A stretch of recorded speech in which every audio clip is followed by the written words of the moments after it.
Welcome to CKLA Knowledge 10, A New Nation, American Independence. Here's a review of lessons 1 to 5. What we know. The purpose for listening is to review the core objectives from lessons 1 to 5. We're going to engage with the video to answer the riddles and sequence the events. And we're going to prepare for the mid-domain assessment.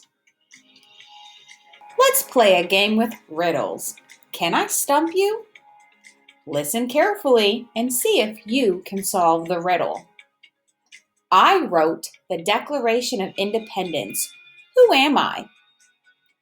I wrote the Declaration of Independence. Who am I? Did you guess Thomas Jefferson? If you did, you are correct. Let's play again. Here's another riddle. I wore a red uniform and fought against the colonists. Who am I?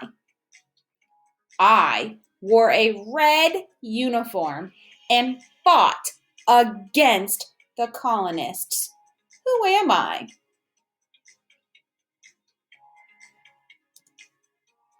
Did you guess a British soldier, a redcoat? Someone sent by King George to keep the colonists in line? If so, you are correct. Here's another riddle. I rode a horse to warn the colonists that the redcoats were coming. Who am I? I rode a horse to warn the colonists that the redcoats were coming. Who am I? Did you guess Paul Revere? Remember how he rode his horse through the towns and went, "The redcoats are coming! The redcoats are coming!" That's Paul Revere. How about this riddle? Legend says that George Washington asked me to sew a flag for the new nation. Who am I? Legend says that George Washington asked me to sew a flag for the new nation. Who am I? Did you guess Betsy Ross? If you did, man, are you smart. That's correct. Betsy Ross is who we believe George Washington asked to sew that very first flag to represent the colonies. All right, here's our last riddle. I am the name for the flag of the United States. What am I? What is that nickname we give the flag? I am the name for the flag of the United States. What am I? What is that nickname we give the flag?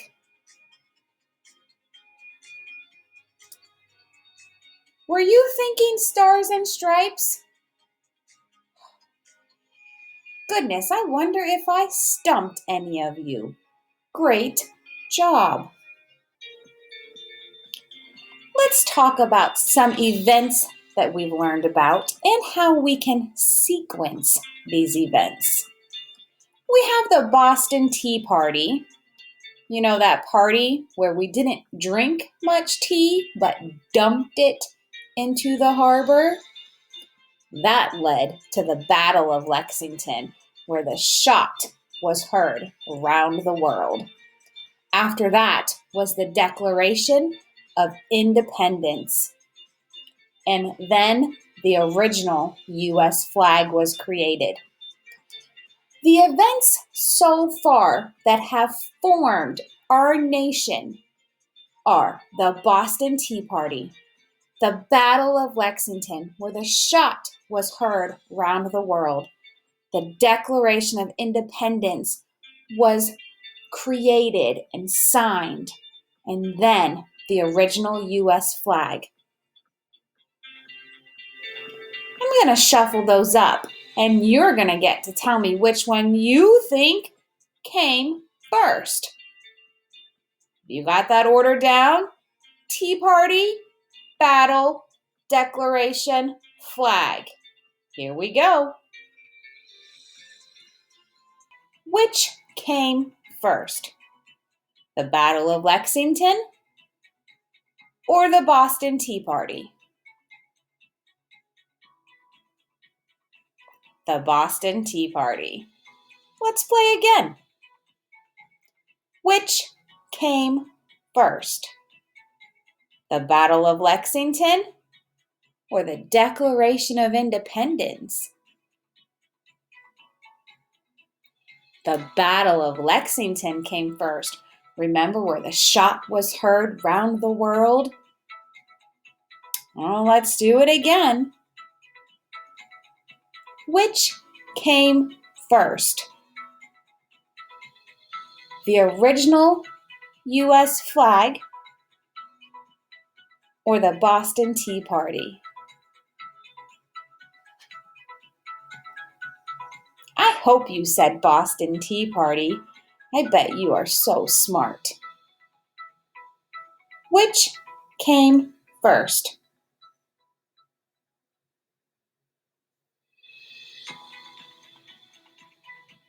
The colonial flag or the Declaration of Independence? The Declaration of Independence was written and signed before the flag.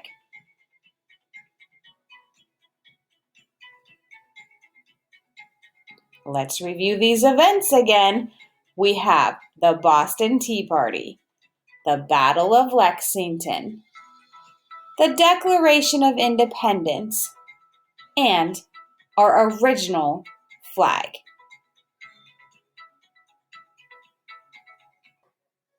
We have learned so much already about how America was formed. Let's review a few important things before we move on with our next lesson. Remember, the Pilgrims traveled here. They landed up in Massachusetts. We have 13 colonies that were settled.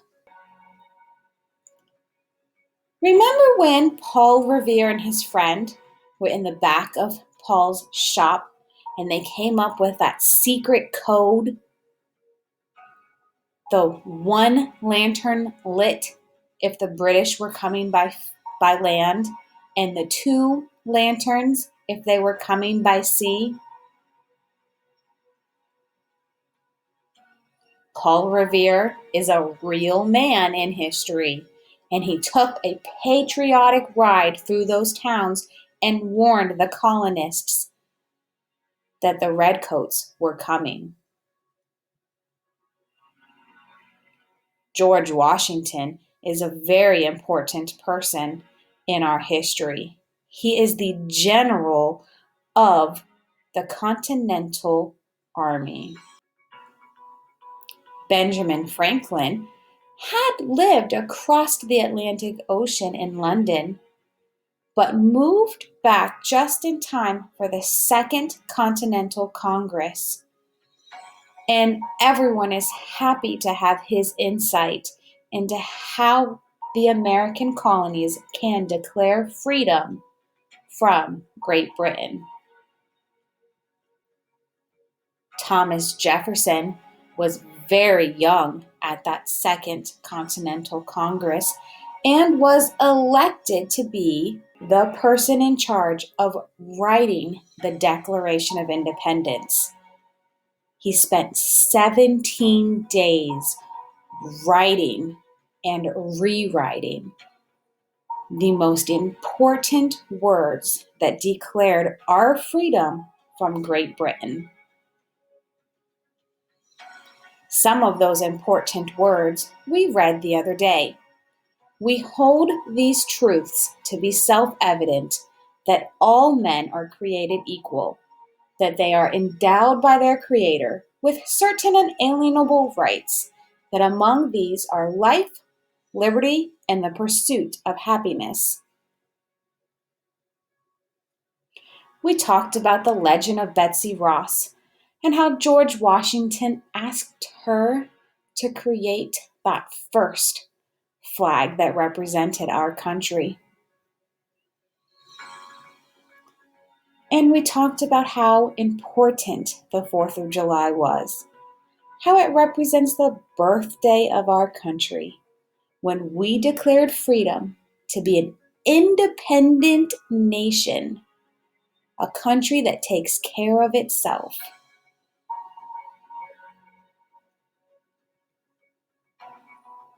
Keep up the great work as we continue to learn more about this nation, America, and its independence.